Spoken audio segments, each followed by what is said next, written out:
സ്വാലിഹ് ചേരുകയാണ്. ഇവിടെ കോൺഗ്രസിൻ്റെ രാഷ്ട്രീയകാര്യ സമിതി ചേരുമ്പോൾ മുസ്ലിം ലീഗിൻ്റെ ഉന്നതാധികാര സമിതി യോഗം ചേരുകയാണ്. നിലമ്പൂർ ഉപതെരഞ്ഞെടുപ്പുമായി ബന്ധപ്പെട്ട വിഷയങ്ങൾ സ്വാഭാവികമായും അവലോകനം ചെയ്യും എന്നാണ് കരുതുന്നത്. സ്വാലിഹ് ചേരുകയാണ്. സ്വാലിഹ്, അതോടൊപ്പം തന്നെയാണ് ജമാഅത്തെ ഇസ്ലാമിയുമായിട്ടുള്ള സഹകരണം, പിന്തുണ, അത് ഏത് നിലയ്ക്ക് വേണം, ഏത് അളവ് വരെ വേണം? ഇപ്പോൾ ജമാഅത്തെ ഇസ്ലാമി പറയുന്നത് UDF എന്ന രാഷ്ട്രീയ മുന്നണി ജമാഅത്തെ ഇസ്ലാമിയുടെ പിന്തുണ കൂടി വരുന്നതോടുകൂടി സാമൂഹിക മുന്നണിയായി മാറുന്നു എന്ന വിചിത്രമായ ഒരു ന്യായവാദവുമായൊക്കെയാണ് ദാവൂദിനെ പോലെയുള്ളവരൊക്കെ സംസാരിക്കുന്നത്. അതായത് മുന്നണി UDF രാഷ്ട്രീയത്തിലേക്ക് കൂടുതൽ ശക്തമായി പരസ്യമായി ഇടപെട്ടു തുടങ്ങിയിരിക്കുന്നു ജമാഅത്തെ ഇസ്ലാമി എന്നുള്ളതാണ് അതിൻ്റെ ലക്ഷണം. ഇത് ലീഗ് എത്രമാത്രം ഇഷ്ടപ്പെടുന്നുണ്ട്? ലീഗ് ഈ വിഷയങ്ങളെ എങ്ങനെ കാണും? ഉന്നതാധികാര സമിതി യോഗത്തിൽ ഇതൊക്കെ ചർച്ചയാവാനിടയുണ്ടോ? നേതാക്കൾ എന്തു പറയുന്നു? തീർച്ചയായും മുസ്ലിം ലീഗ് ഇക്കാര്യത്തിൽ പഞ്ചായത്ത് തെരഞ്ഞെടുപ്പിലേക്ക് വെൽഫെയർ പാർട്ടി പിന്തുണ നൽകാമെന്ന ഒരു കോൺഗ്രസുമായി ധാരണയായിട്ടുണ്ട്. അത് വേണ്ട എന്ന് തന്നെയാണ് മുസ്ലിം ലീഗിന്റെ നിലപാട്. പ്രത്യേകിച്ച് സീറ്റ് വിഭജനം ഉൾപ്പെടെയുള്ള കാര്യങ്ങളൊക്കെ ഇതുമായി ബന്ധപ്പെട്ട ആവശ്യമുണ്ടാവും. അത് അംഗീകരിക്കേണ്ടതില്ല.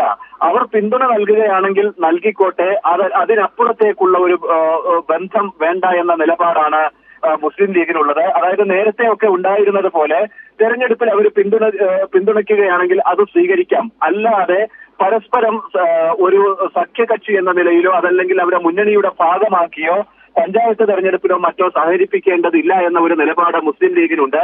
ഇക്കാര്യങ്ങൾ ഇന്ന് നടക്കുന്ന അതാണ് ഈ നിലപാട് മുസ്ലിം ലീഗിനുള്ളപ്പോൾ തന്നെയാണ് മുന്നണിക്ക് പുറത്തുനിന്ന് മുന്നണിയുമായി ഏറെ സഹകരിക്കുന്ന ജമാഅത്തെ ഇസ്ലാമിയും അവരുടെ രാഷ്ട്രീയ മുഖമായ വെൽഫെയർ പാർട്ടിക്കും വേണ്ടി ആ ജമാഅത്തെ ഇസ്ലാമി പറയുന്ന ഏറ്റവും പ്രധാനപ്പെട്ട, ഏറ്റവും അവസാന സമീപകാലത്ത് കഴിഞ്ഞ മണിക്കൂറുകളിൽ അവരുടെ പ്രതികരണമായി വന്നത് എന്താണ്? UDF ഒരു രാഷ്ട്രീയ മുന്നണി എന്നതിലുപരി ഒരു സാമൂഹ്യ മുന്നണിയാണ് എന്ന മുന്നണിയെ പൊളിറ്റിക്സിന് അപ്പുറം ഡിഫൈൻ ചെയ്യാൻ ഇപ്പോൾ ജമാഅത്തെ ഇസ്ലാമി തുടങ്ങിക്കഴിഞ്ഞിരിക്കുന്നു. ഇത് ലീഗ് പൊളിറ്റിക്സിൽ മുസ്ലിം പൊളിറ്റിക്സാണ് മുസ്ലിം ലീഗ് കൈകാര്യം ചെയ്യുന്നതെങ്കിൽ ജമാഅത്തെ ഇസ്ലാമി കൈകാര്യം ചെയ്യുന്ന ഇസ്ലാമിക പൊളിറ്റിക്സാണ്. വളരെ വളരെ വലിയ വ്യത്യാസം അത് രണ്ടും തമ്മിലുണ്ട്. ലീഗ് എത്രമാത്രം ഇതിനോട് പൊരുത്തപ്പെട്ടു പോകും, പൂർണ്ണമായി സഹകരിപ്പിച്ച് മുന്നോട്ട് പോകുന്ന നിലയിലേക്ക് അതിനെ ലീഗ് താല്പര്യപ്പെടുന്നുണ്ടോ? ഇത്തരം കാര്യങ്ങളുണ്ടോ? ഈ വിഷയത്തിൽ മുസ്ലിം ലീഗിന് ഒരു നിലപാടെടുക്കുക, അതല്ലെങ്കിൽ ഈ ഒരു അപകടം മുസ്ലിം ലീഗ് മനസ്സിലാക്കുന്നുണ്ട്. മുസ്ലിം ലീഗിനേക്കാൾ മറ്റു സുന്നി സംഘടനകൾ, മുജാഹിദ് സംഘടനകൾ ഉൾപ്പെടെയുള്ള സാമുദായിക സംഘടനകൾ ഇത് മനസ്സിലാക്കുകയും അതിന്റെ ഒരു സമ്മർദ്ദം സ്വാഭാവികമായി മുസ്ലിം ലീഗിനും തിരിച്ചും ഇക്കാര്യത്തിലുണ്ട്.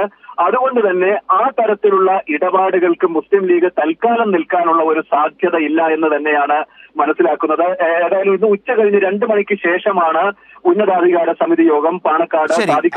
അതാണ് വളരെ ഗൗരവമായ ലീഗ് വളരെ ഗൗരവമായി ചർച്ച ചെയ്യേണ്ടി വരുന്ന ഒരു സാഹചര്യം. അതാണ് കോൺഗ്രസിന്റെ തണലിൽ ജമാഅത്തെ ഇസ്ലാമിയും ജമാഅത്തെ ഇസ്ലാമിയുടെ രാഷ്ട്രീയ സംഘടനയായിട്ടുള്ള വെൽഫെയർ പാർട്ടിയും ഒരു രാഷ്ട്രീയ ശക്തിയായി ഒരു സ്വാധീന മേഖല അവരുടെ സ്വാധീന മേഖലകൾ സൃഷ്ടിക്കാനോ ഉറപ്പിക്കാനോ നീങ്ങുമ്പോൾ മുസ്ലിം ലീഗിന് അത് എത്രമാത്രം ഉൾക്കൊള്ളാനാകും എന്ന വളരെ പ്രധാനപ്പെട്ട ചോദ്യമുണ്ട്. തെരഞ്ഞെടുപ്പുകളിൽ അഡ്ജസ്റ്റ്മെൻറ്റുകളും പിന്തുണയ്ക്കും അപ്പുറത്തേക്ക് അവരെ ഒരു ഘടകകക്ഷി സ്റ്റാറ്റസോടുകൂടി മുന്നണി രാഷ്ട്രീയത്തിനകത്തേക്ക് കടത്തിവിട്ടാൽ എന്താകും എന്ന ഒരു പ്രശ്നം ലീഗ് നേരിടുന്നുണ്ട്. അപ്പോൾ ഇതെല്ലാം ലീഗിൻ്റെ ചർച്ചകളിലേക്ക് വരാനിടയുള്ള സാഹചര്യങ്ങൾ കൂടിയാണ്. കോൺഗ്രസിൻ്റെ തണലാണ് ജമാഅത്തെ ഇസ്ലാമി ഇങ്ങനെ ഒരു ഇടം സൃഷ്ടിക്കാൻ ശ്രമിച്ചുകൊണ്ടിരിക്കുന്നത് എന്ന പ്രശ്നം ലീഗ് വിലയിരുത്താൻ നല്ല സാധ്യതയുണ്ട്.